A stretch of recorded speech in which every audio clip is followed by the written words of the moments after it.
Bagsak presyong bentahan ng bangus sa Western Pangasinan, pinagkaguluhan ng mga residente at mamimili. Ano kaya ang dahilan nito? Alamin natin yan sa live report ni Claire Lacanilaw Dungca. Claire?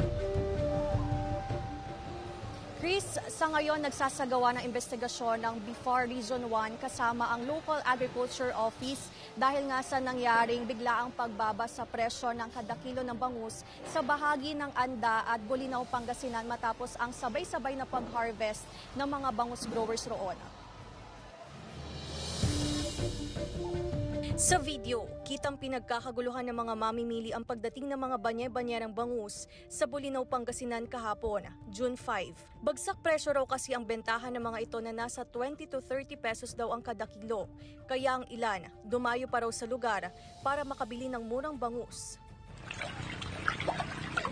Gataw na naman. Sa isa namang video, kita ang paglutangan ng ilang bangus sa fish cage sa Bolinao. Nangyari raw ito matapos ang biglaang pag-ulan sa lugar, matapos ang mahabang araw na matindi ang init na nararanasan. Nagsasagawa pa ngayon ng pagsusuri sa kalidad ng tubig ang Bureau of Fisheries and Aquatic Resources sa mga apektadong lugar sa Western Pangasinan para malaman ang sanhi ng paglutang ng mga bangus. Paliwanag ng isang fishery expert, karaniwang sanhi raw ng biglaang pagkamatay ng bangus ang pagkawala o kakapusan ng dissolved oxygen sa tubig. Nililinaw ko lang na yung fish kill ay maaaring dulot ng lason sa oil related. Pero ang karaniwang fish kill sa atin ay dulot ng mainit na panahon, biglang umulan.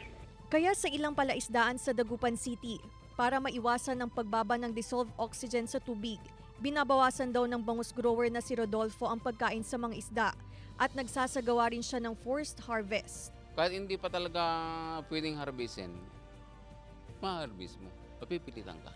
Kasi malulugi, malalong malulugi.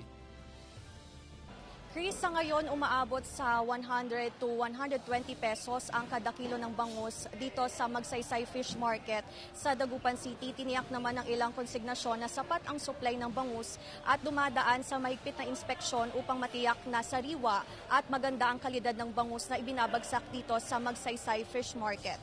Chris. Maraming salamat, Claire Lacanilaw Dungca.